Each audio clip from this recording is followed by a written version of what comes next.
I'm about to attempt the largest project I have ever done in Minecraft.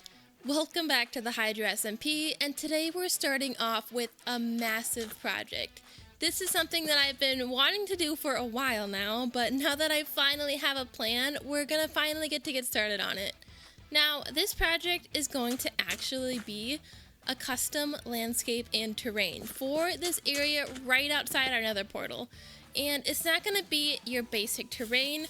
It is going to be something that I have never done or seen before in Minecraft, especially survival Minecraft. So what we're going to be doing is something one of a kind, and we are going to be building this together throughout this entire episode, and I'm super excited to get started on it. So what we're going to do is I'm going to go ahead and start on the foundation of this project, and I'm going to come back and tell you guys what exactly we are going to be putting in this area.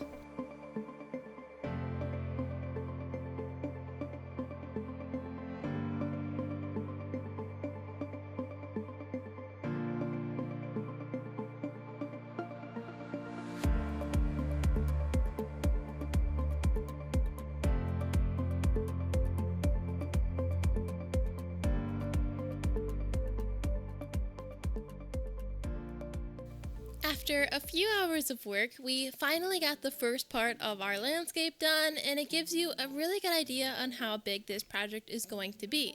Now, this is probably the easiest part of the whole project because I actually had the materials to build this, whereas the next part, I do not have any of the materials, so it's going to be quite a bit of material gathering before we can get to that part.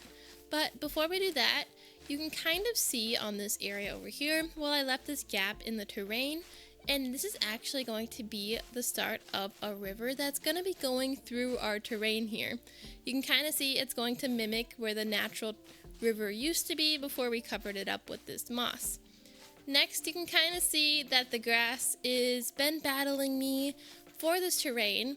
I thought removing all of the grass would make it so it didn't grow back onto the path, but it is still somehow coming back up onto the road here, and I'm going to have to battle this out another time or figure out how it is exactly growing up here. Otherwise, we might have to go for more of an overgrown look. It all depends on how we feel after we start adding in more of the terrain work here.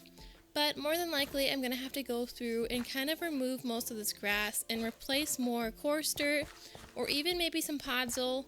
But this has just not been working for me doing this pathway.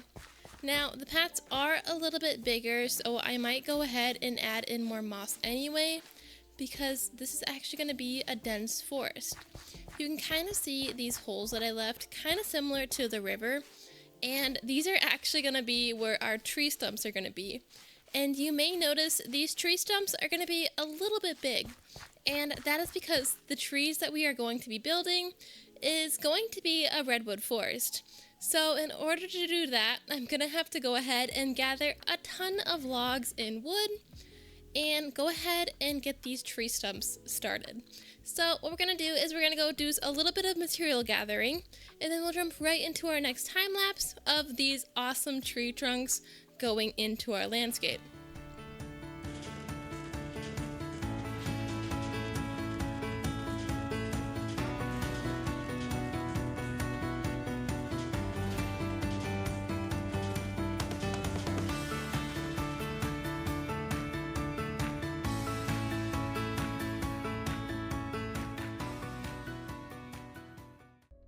So, after all of that material gathering, we were able to collect about 4 shulkers of the spruce wood and about 2.5 of the dark oak wood.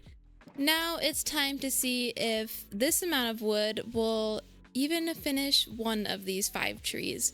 So what we're going to do is we're going to get started and see if we're able to finish one tree trunk for a redwood tree, and we'll come back and gather more resources after we kind of get a good idea on how much wood one tree is exactly going to take. So let's go ahead and get started.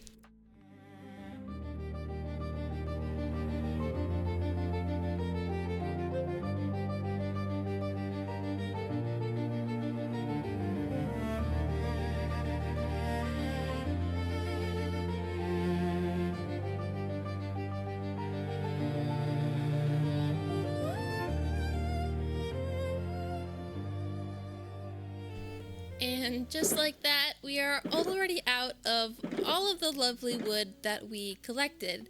And we only got about 3.5 trees done, so we're gonna need a little bit more wood in order to finish these tree trunks.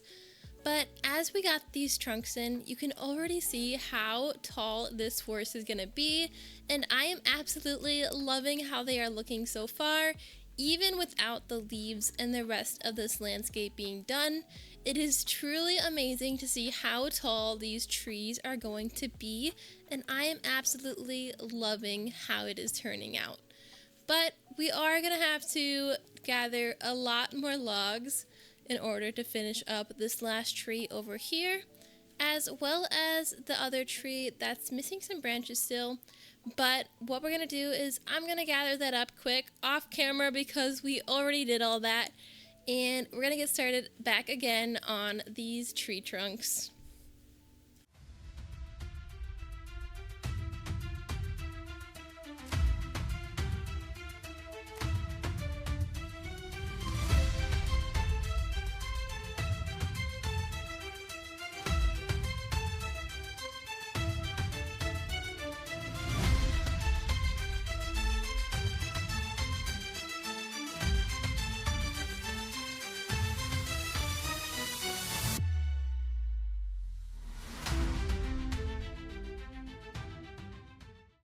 And just as the sun is setting, we have all 6 of our redwood trees all built in and put together.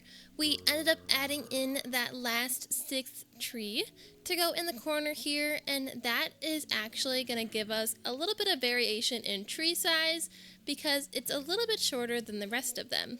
Now, here comes the hard part, and that's going to be making these dead-looking trees come to life. And that is going to take a lot of shulkers of leaves, and that is a tedious project to do. Luckily, our teammate went ahead and gathered us 6 shulkers of the birch leaves, but we're actually going to have to gather a ton more to get these trees done. So we're going to go gather some leaves, and I'll be right back. Okay, we are back after gathering a ton of leaves. We have 1.5 book hose broken and only about half of the leaves that we are going to need for this project. But I have a ton of spruce and birch leaves to get us started through this project, so let's go ahead and bring these trees to life.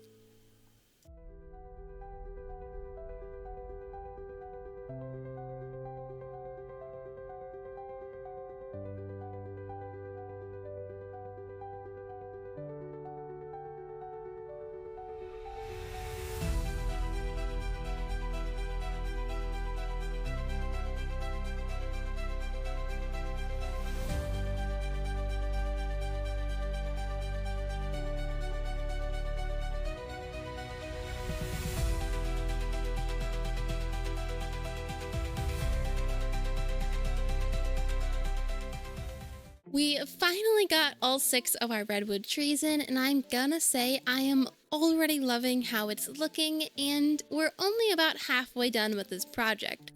Now that all the trees are in, you can really get a sense of scale and how vast this project is going to be once it's all complete. Now, as I mentioned before, this is just going to be a small section of this redwood forest because, as you may know, redwood forests aren't only 6 trees. They are quite a bit bigger than that, so we are actually going to be expanding this all the way back to the other ocean over there, and I also want to connect it into the swamp area as well, and it is going to take a long time to do so, so this is a project we're going to be able to be working on in the long term. Now, the reason I'm super excited to be working on this finally is because this is a project I have been planning pretty much since we built that gateway in the beginning. So, being able to finally work on this project is super excited to me. What we're going to be doing next is we're actually going to be working on more of the landscape bit, as well as adding in a ton of more trees and bushes to our redwood forest. Now, these trees aren't going to be more redwood forests trees, at least in this section. These trees are going to be more of the pine trees that we kind of built throughout our kingdom, but they're gonna act more as like baby redwood trees, or just kind of the pine trees that you may see mixed in to the redwood forest. And then it will also kind of blend our two sections of our base into this massive tree forest. So what we're going to be doing is next we're going to actually be working on this path. I did go ahead and head back to the spruce biome that we got most of our spruce leaves from, and I collected quite a bit of podzol and some coarse dirt. What I'm going to be doing with this is we're actually going to be going back over our path, because as we kind of talked about before, the grass was kind of growing into where our dirt paths were going to be throughout this little forest here. And this is a problem that I kind of thought about for a little while here. And I do want more of the overgrown look in our redwood forest, but this isn't really the way I want to do it. I just don't really like the look of grass, especially in this area here. And I wanted more of the mossy dirt look, especially for how our overgrown, kind of more of a swampy forest is going to look. So I figured the podzol and the coarse dirt, kind of at least along the edges, kind of similar to how our path is over there, will give us more of a muddy kind of dirt look that I'm going for. Now, I don't think I'm going to keep the paths as vast as they are, because as you may notice, they're a little thick, but for how dense I want this forest to be, we can't exactly have massive paths. It's going to be a lot more shrubs to work with, and it's going to take a long time to collect all these shrubs, especially because one of the ones I want to use is the small drip leaf, and I don't exactly know how I'm going to be collecting bulk supply of small drip leaf. So we're going to actually have to look into that, because I want the small drip leaf because it looks pretty similar to the monstera leaf, and in the redwood forest that I am basing off, there is a ton of monstera plants, and I want to be able to populate our redwood forest with plenty of those, along with some more of the azalea bushes, some firefly bushes for the particle effects, and some regular bushes. So we're going to be collecting a ton of materials for this, and I'm super excited to work on it. Now, the whole inspiration where I got this forest from is actually from a game I played called Ark Survival Evolved. And if you've ever played this game before, you may have known about the redwood forest that is in the center of this island, and that is exactly what I'm basing this forest off of. Now, the reason I chose the redwood forest is because, as you may know, we have those stegos, and we actually plan to add a ton of more dinosaurs around our base. And one of the dinosaurs that are my favorite are the brontosaurus, or some may call them the brachiosaurus. And I thought, where exactly would be the best place to put them? And I thought immediately, right when I exit my nether portal, I want to be able to see these brontosauruses. Now, in order to make the ideal habitat for the brontosauruses, I thought a tall neck dinosaur needs tall trees, and there is no better tall tree to make than the redwood trees. So what we're going to be doing is actually adding a ton of dinosaurs to this redwood forest, kind of similar to the game in Ark Survival Evolved, where if you go to the redwood forest, it is very dense with dinosaurs. So we're going to be recreating that in Survival Minecraft. Now, I already have plans for some of the dinosaurs that are going to be in this, including the Brontiosauruses, some Dimorphodons, and I actually have some other of the dinosaurs, including some Compies, and we're going to add some carnivores in the mix as well, kind of similar to how a dinosaur habitat would be in the wild. So this is going to be something that is going to be super excited to work on, and I can't wait. So what I'm going to work on right now is we're going to actually take our podzol and our coarse dirt that we collected, and I'm not going to do 100% of the path because we do have a ton of shrubbery to still add, but kind of these little bits here, I kind of want to do a little bit of a test to just see how this podzol would look, kind of at least like on the edges here, kind of similar to that path over there. And I just wanted to use this because, as you may notice, it blends really nicely with the moss here. And it also gives us that muddy look and kind of that compost look, which I really love. And using the coarse dirt, which is actually right here, you can actually get more of that dark to light fade here.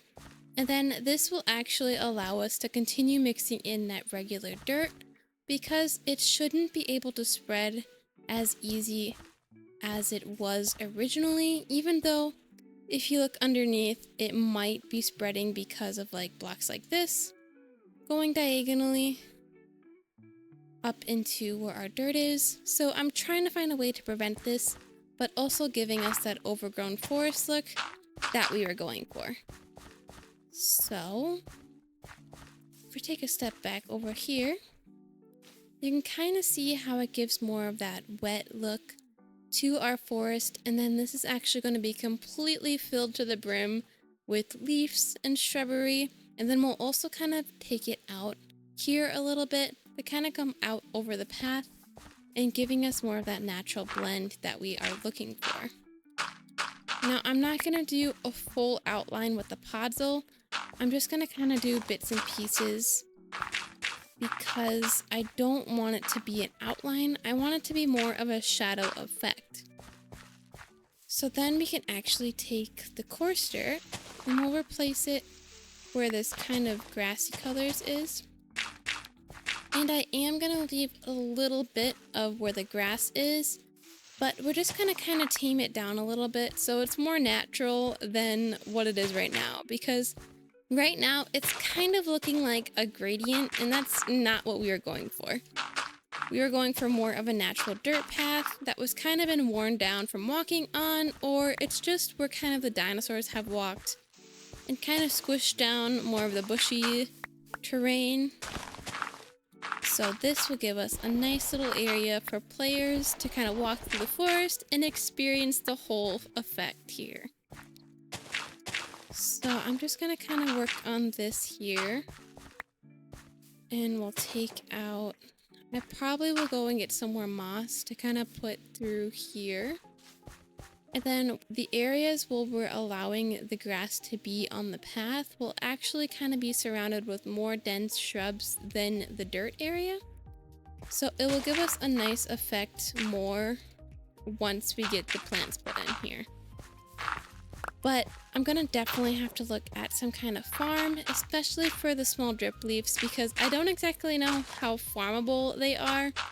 But I really wanted to use them because of how much they look like the Monstera plant in real life.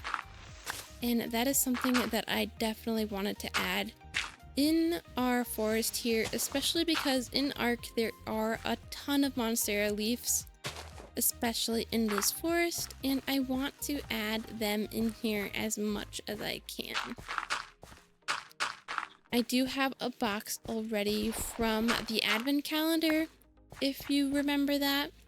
So we'll actually be able to use a ton of that in this project. And that is actually what I have been saving those Monstera leaves for.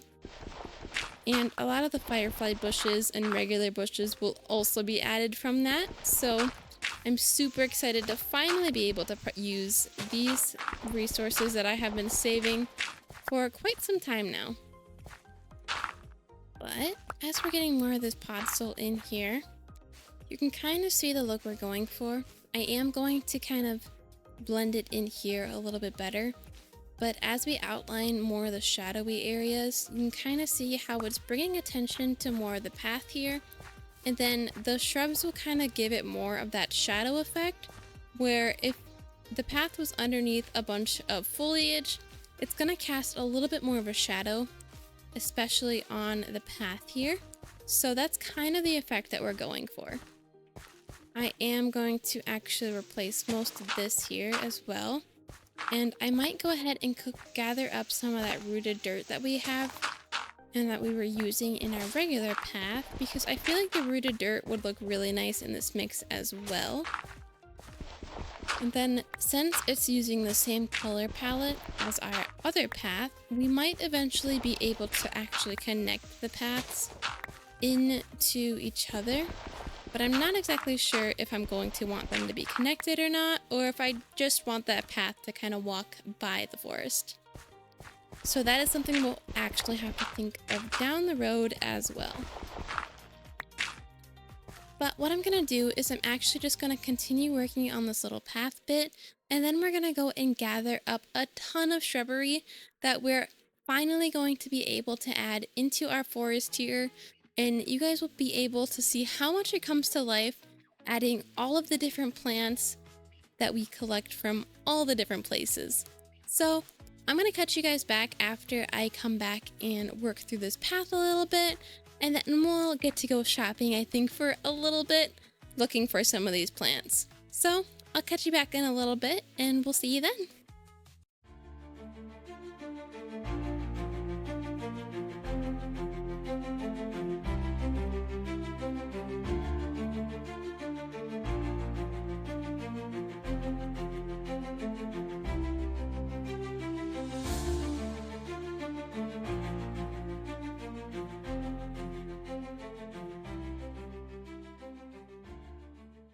Our forest is coming together so nicely, and I gotta say, I am already in love with how this is turning out. As you may notice, we added all of the fun little trees around, and it really is filling up this forest, making it much more complete. Now what is left to do is continue filling in the shrubbery, but before we do that, I actually want to get in our first 2 dinosaurs into this redwood forest to start bringing it to life a little bit. And I also have a ton of other dinosaurs planned as well, but I think I have enough materials to get these 2 dinosaurs in, and I am super excited to add these to our base. These dinosaurs are the whole reason this project exists, so having them in this project is definitely going to make it feel much more complete, and I am just loving how it is turning out. Now, I've been collecting a lot of the shrubbery that we are going to need for this massive landscape project, but I want to go ahead and add in some of the dinosaurs before we go crazy with the plants, because in order to add the dinosaurs, we're going to have to remove the plants if we go too crazy. So what we're going to do is we're actually going to build up these dinosaurs here and get them all put in their new happy home and get them settled in. So what I'm gonna do is I'm gonna build these guys up real quick, and then we're gonna be able to come back and take a look at how they look in this new environment that we just built.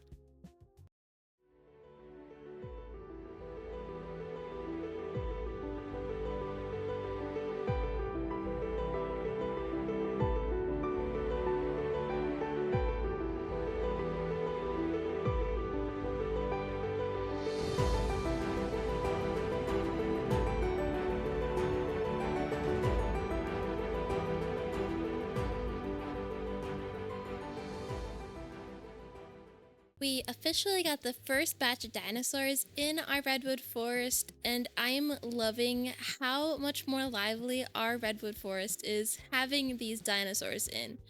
You may already notice our main focal point of the redwood forest, and that is going to be these 2 brontosauruses right here in the center. And I love how I placed them because they are kind of walking through the trees with this little one in the front, looking around the tree, kind of peeping towards the path. So when you come out of the nether portal over here, you'll actually be able to see them, and then see this little guy up front looking at you on the path. And this is just a feature that I absolutely love in this redwood forest, and kind of the whole reason I decided to go with the redwood forest was because of these brontosauruses that I wanted to add. Now, I might add more down the road once the forest is a little bit bigger, because I do plan to expand this in the future, but with how much resources and time this required, it's probably going to take a little bit longer to get this forest built up to the size that I want. Eventually, this redwood forest is going to branch all the way out to the ocean over here, actually connecting it to this natural river, so we can kind of have a natural water flow here instead of the river just cutting off.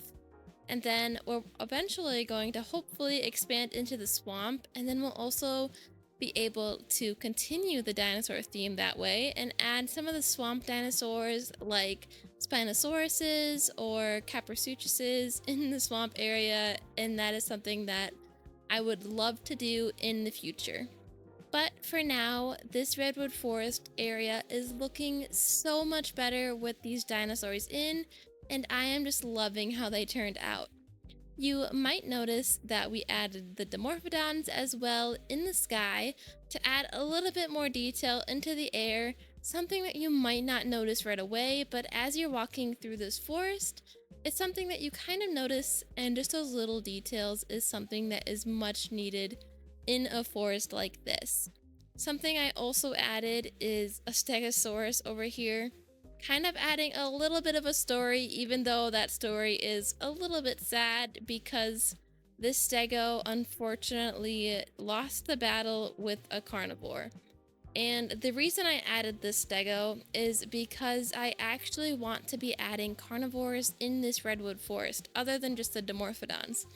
I am hoping to add some Carnotauruses or maybe some Rexes in this forest, and in order to do that, we need a little bit of a story, and as you know, carnivores eat meat, so unfortunately we needed to add a little bit of a story here with this stego, and you might notice it matches the color palette of the stegos that are over by the fox enclosure over there, which I feel like it adds a lot more to the story and kind of the environment that I'm going for. I want it to be more of a natural, free-range environment where both carnivores and herbivores live together, and things like that do end up happening in the world where carnivores and herbivores live together.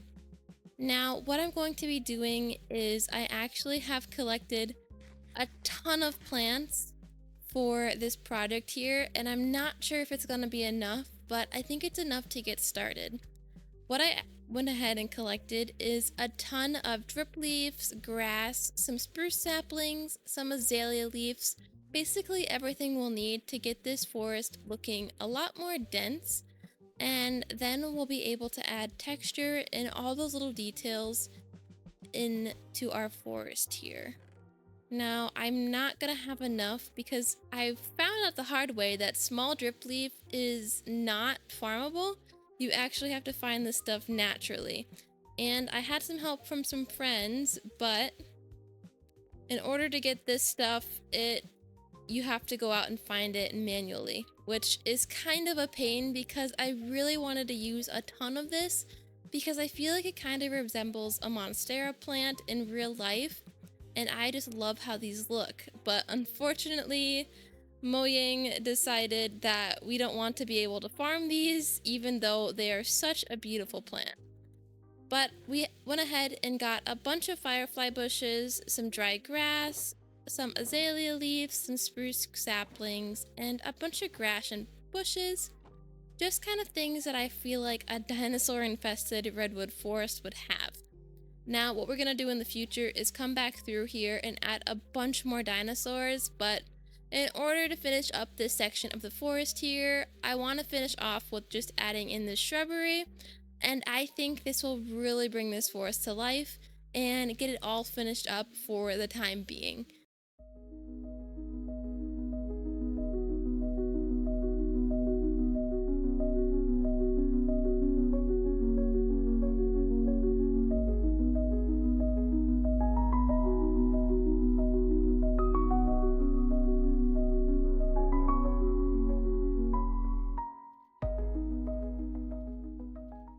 After a month's work on this massive project, we are officially wrapping up for this episode. This project is something I'm very proud of because this is the largest landscape I've ever done in Minecraft, in both survival and creative. And being able to accomplish a project like this is just something I've always wanted to do, and I'm just so happy we were able to accomplish this in this season. Custom trees and landscape is something I've been wanting to get better at, and having projects like this where we can fully be creative and create custom biomes and environments is just an absolute treat. and we can kind of see our progress on our trees and our landscapes as we progress through this series.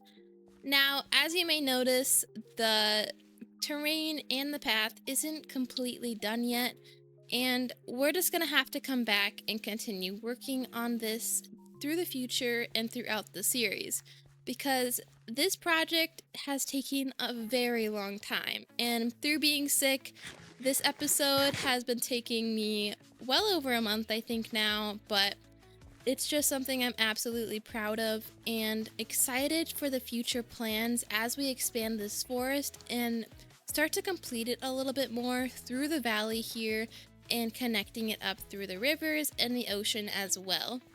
Right now, it's kind of just a chunk of the biome that we're going to be making, but I'm just really happy that we were able to add it, even though it's just a small section of this forest and it's a little out of place for the moment.